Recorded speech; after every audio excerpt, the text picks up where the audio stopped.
James Tyberry's Wild Tales and Misadventures.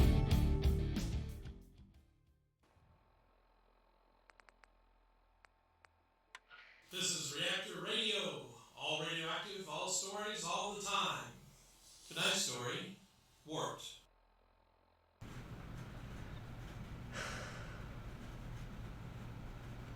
I once lived on Washburn Avenue in a quiet little burb in a small unnamed town south of Philly on the Maryland border. It was the kind of place where everyone knows everyone else's business. I was 14 at the time, and my particular busybody and ersatz girlfriend was Mary Jo Kopechne, a raven-haired beauty with ruby lips and thick black eyeshadow, currently in her emo larval stage. That first day of summer, we were sitting on the stoop of my house enjoying the smell of fresh mown lawn and hearing the buzz of mowers. "Did you hear about the storm the other night? It lit the sky up over on Dearborn Street by the park. Left a burned patch of grass by the swings." She flicked the long strands of hair from her face over her shoulder and looked at me with incongruously blue eyes to gauge my response. "No, I hadn't heard that," I said. That was usually the right thing to say. She smiled and continued. "Here's a picture of the burned place," she said, showing me her phone with a picture of the swing sets at the park and a large darkened area of grass next to it. "I didn't know lightning could do that." "Sure it can. Haven't you seen those YouTube videos, the lightning strikes? I saw one blow a tree into pieces." "How do you escape that?" "I don't think you can," she said. We paused a moment and thought about that. Even though she talked a lot, it was nice just sitting with her in this quiet moment. "Oh, you know the house across the street?" she said. I looked at the split level with faded yellow paint and a for sale sign in the yard. "Yeah. It's been sold, according to my friend Zoe, whose mom is a realtor and was complaining about not getting her commission on it because some other realtor got the sale." "Oh, too bad for her mom." "I wonder who's going to move in there," she said. Both of us stared at the house, but nothing more came to us about the new occupants. My mom arrived, and I had to help her with the groceries, so I said goodbye to Mary Jo. "I'm going to be streaming Outer Worlds tonight. If you like, you can join my stream." "Sure, I'll be there," she said. The next morning, a gold and green moving van appeared in front of the empty house, and movers in coveralls began moving furniture and boxes inside. An ancient Volkswagen van rolled into the driveway around lunchtime, and a tall man with gray hair and a boy about my age stepped out and got to work moving things from the van into the house. I watched for a while, and then, bored, went to get some lunch. I didn't have to wait long for Mary Jo to show up, and she proceeded to eat half of my sandwich and talk about the family in between bites. "I talked to Susie Howich last night. You know her dad is vice principal at school?" she said. "Yeah," I mumbled through gulps of soda. He said the boy is a straight-A student from a school in upstate New York." "For real?" "For real. There's some mystery as to why the family is moving here. They think the father works at Fort Meade." "NSA?" "The same." Mary Jo sat chewing, and I sat thinking about that for a while. It wasn't unusual for people around here to work for the government. After all, we were close to Washington, D.C. My mom came into the kitchen. "You two should go over and say hello to the new boy," she said. "A little socializing would do you good." After the moving van was gone, Mary Jo and I scuttled across the street and up to the front door of the yellow house. I started to knock, but Mary Jo beat me to the doorbell. The man came to the door, opened it, gave us a once-over, and said, "Yes." His voice was as deep as the old plywood-covered well at the elementary school. Some said kids fell in it years ago, and you can still hear their crying to this day. But that's another story. Mary Jo beat me to the greeting. "Hello, sir. My name is Mary Jo, and this is Benjamin, who lives across the street here," she said, gesturing towards my house. "We'd like to welcome you and your son to our neighborhood." A smile cracked his face, whose surface looked like some kind of gray granite with fissures and pockmarks galore. "Nice to meet you. My name is Ray, and my boy's name is Brill," he said. "Brill," he yelled into the house, "you got visitors." A boy about our age appeared and showed us into the house. Is it all right if I show them my room? He asked his dad. Sure, just don't keep them too long. I'm sure their parents will want them home before it gets dark. Up the stairs we went, and I could see Brill had the blondest hair I'd ever seen. It was the color of butter. We got to the second floor and entered a room at the back of the house. He flipped the light switch on, and it came into clear view. A twin bed was in the corner, and a dresser was along the same wall. In the middle of the room, against the other wall, was a desk and several computers. Shelves were everywhere else in the room, and contained all kinds of gadgets, many of which I couldn't identify. The shelf closest to his desk contained books on mathematics, physics, and electronics parts catalog. I like science and electronics, Brill said, with an accent I couldn't place. His eyes darted between the books I was looking at and me. Mary Jo went to grab one of the shiny gadgets with blue lights around its perimeter. Brill intercepted her fast as lightning. Be careful with these. They're electronic and might hurt them if you don't know what you're doing, he told her with a smile. What does that do? Is it a game? She said. That's not a game, Mary Jo. That's a high-frequency transceiver for radio communication. And that, she asked, pointing to another box-shaped object. That's a Mercury gyroscope used to hold spatial positioning when geospatial satellites are unavailable. And that, she asked again. That's my smartphone, he said with a smirk. He saw me admiring his computer rig. That's a 24 CPU, 1 terabyte memory workstation. It could do a lot of processing in its day. In its day? I've never seen a gaming rig like this before. I've made some modifications to it myself, he said. I hear you're a straight-A student from your school, said Mary Jo, point blank. Unfazed, he answered directly. Yes, I am. I also won the science fair 2 years in a row. He showed us the medals hanging from his bedpost. I think you're going to like it here. We have a great robotics lab at the high school, I said. I was going to ask, is there a positron collider at the school? You mean like the one in Switzerland? I responded. A linear collider would work just as well. I never heard anyone talk about it at school. Maybe you need to talk to Mr. Johnson. He's our physics teacher. Mary Jo was sitting on his bed, admiring his medals. Do you like any sports, Brill? She asked. I like skateboarding, he said. I think it's going to be a sport in the Olympics in the near future. It's already in the Olympics. Oh, yes, he said. I remember now. It was 8:30 and the sun was setting when we said goodbye to Brill. We walked arm in arm across the street. He seems kind of strange to me, said Mary Jo. He just likes science a lot, I said. He was too formal with us. I don't know. I'll try to loosen him up this summer, okay? Okay, she said, gripping my arm tighter. Mom, I'm going to walk Mary Jo home, okay? I yelled into the kitchen door. Okay. Don't be too long, Benji, she yelled back from the living room. We cut across the backyard and through the neighbors' yards, over to Ashcroft Street, where she lived. She kissed me good night for the first time. I was surprised and smiled all the way home.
wind whipped through our hair as the three of us rolled down the long hill on Kirk Road on our skateboards towards the elementary school. We jumped the curb when cars came to get out of the way, and slid out of the driveways back onto the blacktop road, our wheels buzzing like angry bees. The heat of the day released the tar, and that scent mixed with that of the flowers and cut grass filled us with joy at every breath. At the school, we went up the sidewalk to the bike stand, and past that to the front of the school with stairs and handrails and more stairs to grind. Brill was amazing. He never wore any protective gear, and he never fell. He jumped the stairs and grinded every rail and bench there. Mary Jo and I, on the other hand, wore helmets, gloves, knee pads, and we were still going home with bruises. After a particularly brutal fall, I sat with Mary Jo on a bench and watched Brill put on a show. "Brill, how long have you been riding?" I asked. "About a year now," he said as he whizzed by. "We've been riding for 4 years," said Mary Jo. "Is that so?" he said as he jumped the full length of the stairs. I got up and went over to Brill, who was drinking from his water bottle. "Can I take it for a spin?" "Yes, you can," he said, handing me his board. He sat with Mary Jo and they watched me try it out.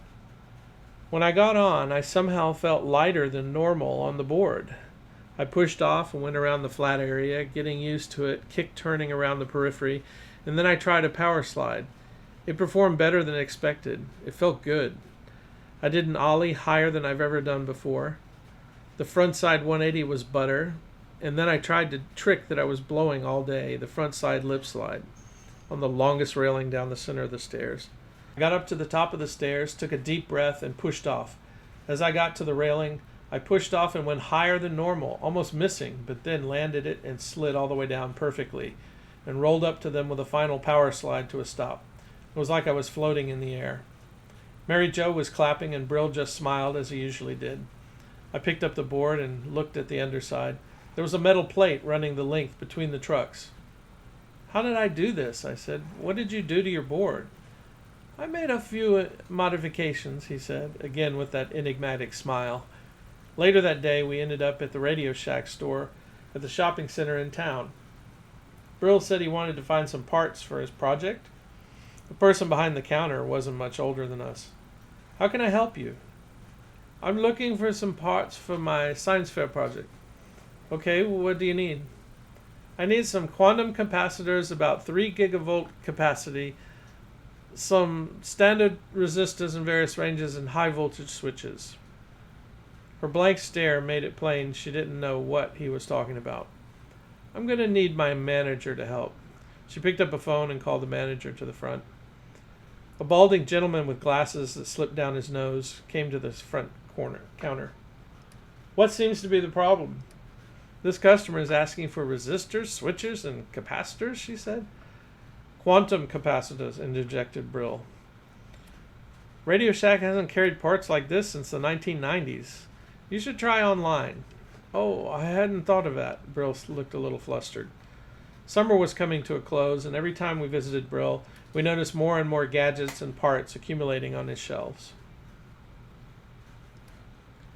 Fall arrived sooner than we expected, and the trees exploded in colors as the leaves turned, and a chill met us more frequently in the mornings. Soon it was time to return to school again. We all met at the bus stop that first day, our breaths visible in clouds of vapor. We huddled together in a little circle, waiting for the bus to arrive. "Hey everyone, this is Brill." I introduced Brill to the gaggle of students who lived in the adjoining neighborhoods. "Hi, Brill," they said nearly in unison, hunching inside their coats for warmth. Another victim for the insane asylum, they probably thought. Brill and I shared one class together, robotics and electronics.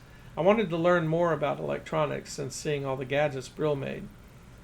Brill excelled best in Mr. Johnson's physics class, and he would talk to me about it in our robotics class. He talked about a lot of things I didn't understand, and I remembered one day about our first meeting. "Hey, did Mr. Johnson have that particle accelerator thing you were talking about?" I asked.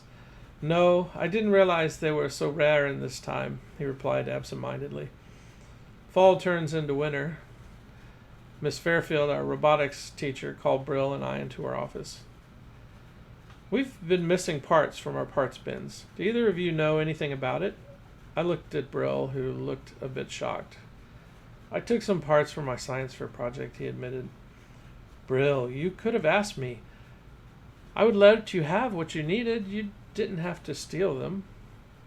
I'm sorry, he said. After we were dismissed, I had to confront him about this. Brill, you know you could have gotten me in trouble as your lab partner. I know, I'm sorry, Benjamin. I like the things you can do with technology, but please be more careful next time. He nodded assent, and that was that. Sometimes I thought he was light years ahead of me, and at other times he was behind. Winter break came, and we were glad for some time off from school.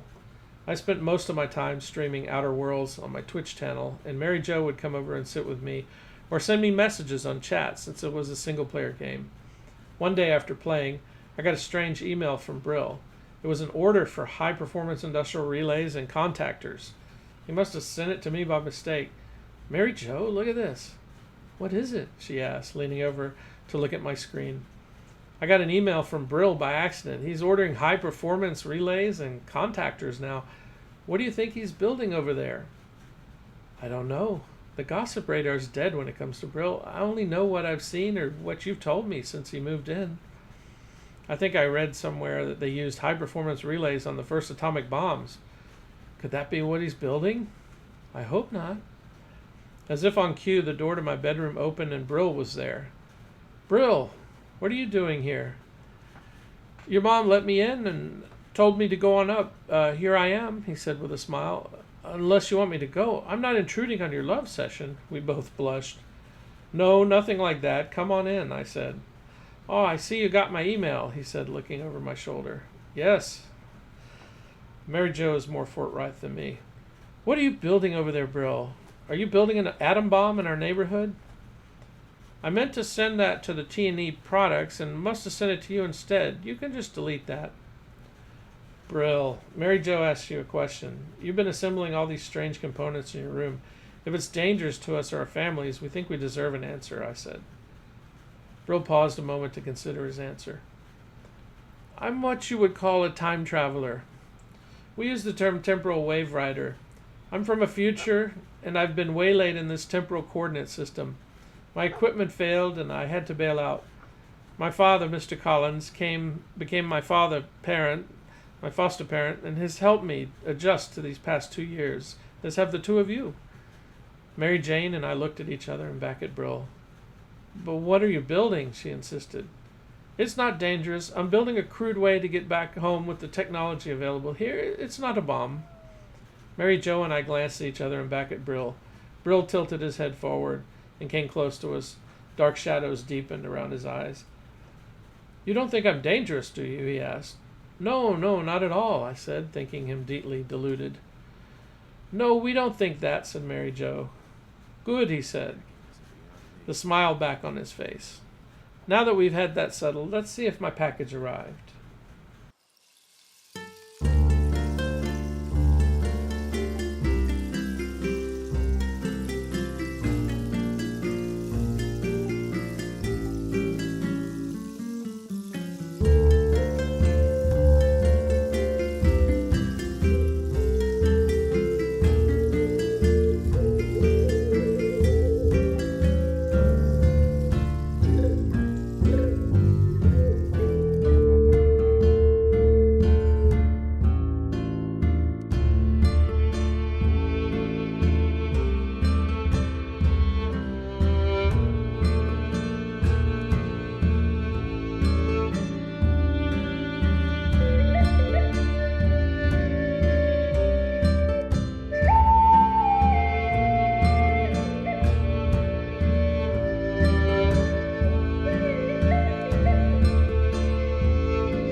As the three of us walked to his house, he told us more of his story.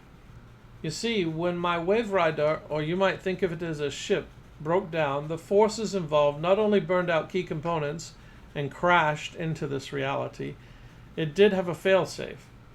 You can think of it as an emergency life raft. A package was jettisoned into the wave stream right before the waveform collapsed and should have landed somewhere close to here in time and space. We went around to the side door into the garage of his house and went inside, making sure to wipe our boots on the mat. Reality is a vector in Hilbert space, but given the crude approximation of equipment available to me in this time, I was not able to zero in on the package's location until I ran a series of equations using computer time in the cloud. That was a lot of allowance money, believe you me. We both looked at him like we believed him. He smiled back at us. Here, I'll take the shovel. We might need a pick, so Benjamin, you take that, and Mary Jo, you take this trowel for more delicate work. We wouldn't want to damage the package. I saw Mary holding onto the trowel with white knuckles, and I held the pick tight. All right, let's go. We've got quite a walk. We walked through the slush that was left from the melting snow across the neighborhood behind Brill, like three ducks with farm implements. After 20 minutes or so, we arrived at the park. Brill led us over to the swing sets, and through patches of snow we could see the dead patch of grass from the lightning strike that summer. Mary Jo pulled out her phone and showed us the picture she took that summer. There was a big storm and lightning strike here before you arrived. How did you know about it? She asked. This is where my calculations lead to. You see, I could quickly figure out the location within 5 miles or so of accuracy, but the real variable was time. Once I figured out the time coordinates along with Earth rotational speed relative to the time-space coordinates my wave rider entangled, I was then able to calculate its terrestrial coordinates plus or minus 10 meters. The telltale burn mark is the spot. I got my dad to move to this location because I knew my package was somewhere here in this town, not because I wanted to go to school with a better science curriculum. Amazing. Not really. I'm sure it's rather boring to you, but it means the world to me. Brill broke ground with the shovel, and we took turns digging. The ground was soft and wet, so there was no need for the pick. At about 3 feet, the shovel hit a metallic object. Brill took the trowel from Mary Jo and dug around the object carefully and pulled a gray metal sphere out of the ground, wiping dirt from it with his sleeve. It looks like a giant pearl, said Mary Jo.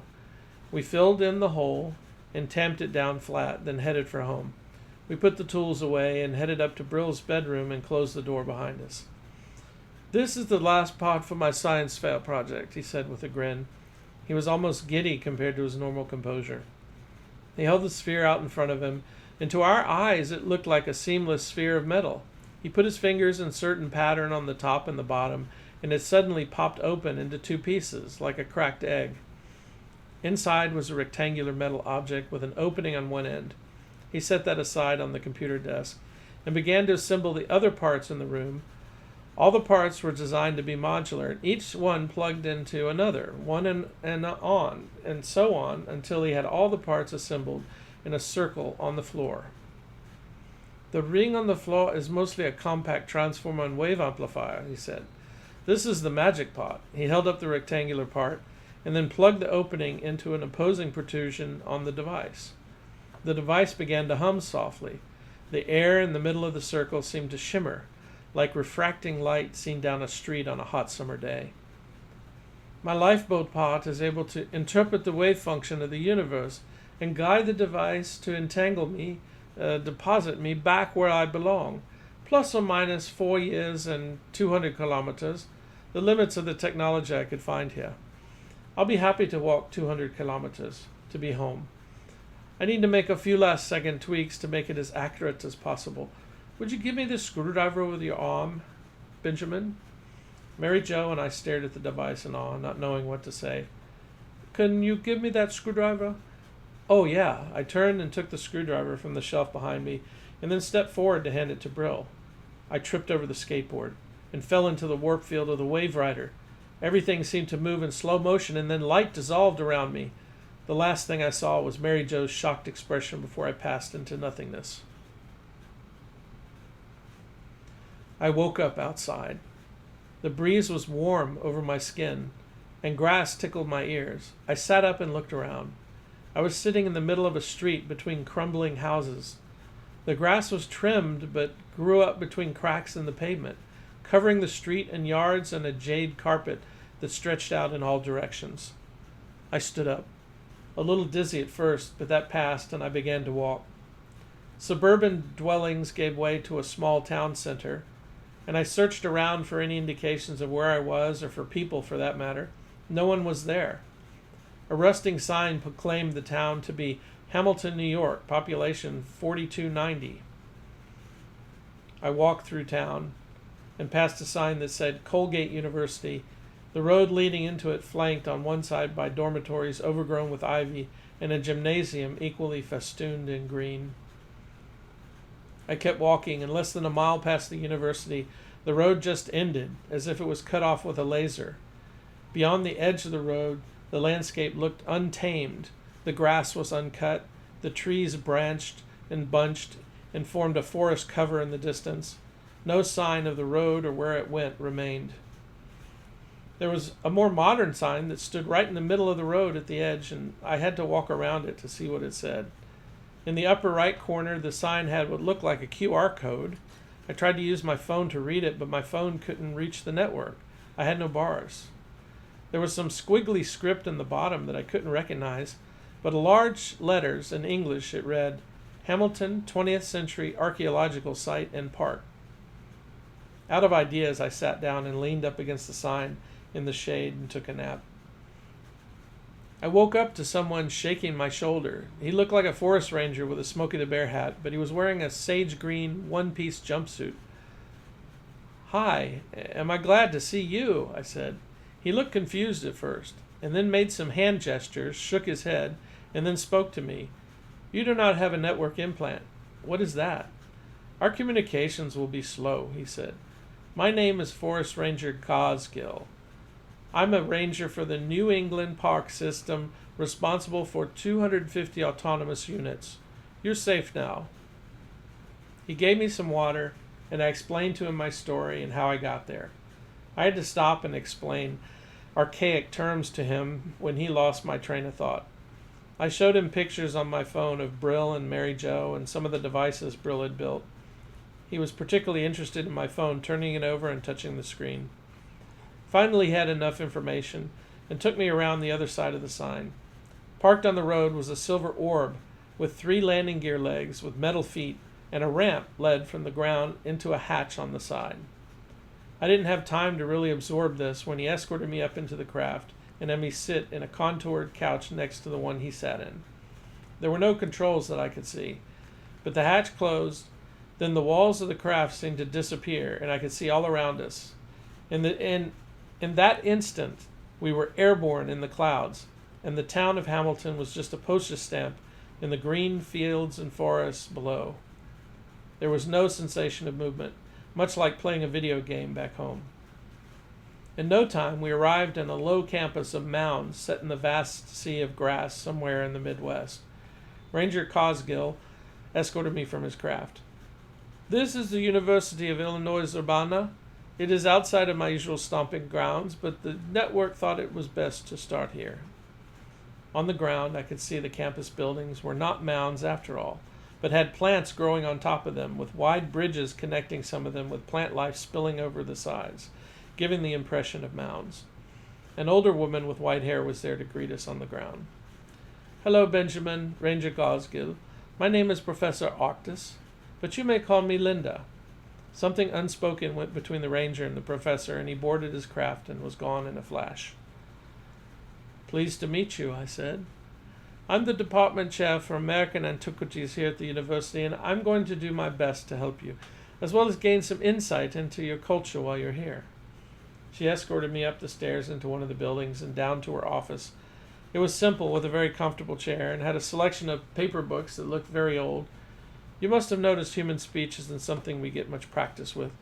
Our neural implants allow us not only to tap into the worldwide internet, but also allows local communications between individuals and groups. All Wi-Fi, Bluetooth, and other network interfaces you are used to were consolidated into this system, which is satellite-based. However, we do have some physical interfaces here on campus for use by people who are not able to use or have implanted devices in their body, a rare condition that affects very few people. She showed me to another chair and then sat down behind her desk. Most people who aren't trained in antiquities or ancient languages know how to interact verbally, and many of the visual cues have evolved to become more attuned to the speed of neural conversation. For example, this speech I'm giving you would have taken me about 1 to 2 seconds to complete using neural interfaces. My eyes widened at the thought. It's okay, you won't have to learn overnight. What about getting me back home? That's the help I really need. The problem with that is that temporal wave riding is against the law, so the people who do it are outlaws. We will put this before the World Council and see what they say. They may make an exception for you. There are government entities that do have equipment to do it safely. How long will this take? It could be a year, more or less. Linda gave me access to a computer terminal, and I searched the network for newspaper archives I could find out what had happened to Brill and Mary Jo. I found an article in the Washington Post. Kid genius disintegrates classmate. I scanned the story quickly. Brill was blamed for my death and was convicted based on testimony from Mary Jo. Mary Jo was not charged as an innocent witness. Some of the technology was so advanced that the NSA confiscated it without comment. Brill was sentenced to 2 years' time in the juvenile hall and was denied use of any electronic technology for 10 years. It looks like my clumsiness has sent us all into purgatory. I kept searching and found our high school yearbook for what would have been my senior year online, and I saw her senior photograph. Her smile didn't hide the sadness in her eyes. I couldn't find any information on her beyond that. I was placed with a foster family, and they were nice enough, although they got impatient with me at times when they had to slow down to communicate with me. I attended the university daily, and Linda and her graduate students worked with me to go over technology, how it was used, what were the popular memes at the time, how language was used by people, and so on. I felt like a science experiment, being poked and prodded. The World Council still had not ruled on my case, so I resigned myself that this would be my life forevermore, and asked Linda if I could schedule time to get my implant installed. After a year in the future, I was ready for my life to move on. Later that day, I was walking across campus to the lunchroom when a figure called me from behind a building. I stepped around the corner and saw a hooded figure. "Who are you?" I asked. The figure lowered his hood, and I saw an older man in his 20s. Then it hit me. "Brill?" "Yes, it's me," he said, pulling his hood back over his head. "But how?" "It took me 10 years to bid my time before I could rebuild the Wave Rider again. Now I'm here to undo what I've done to you. It was my fault.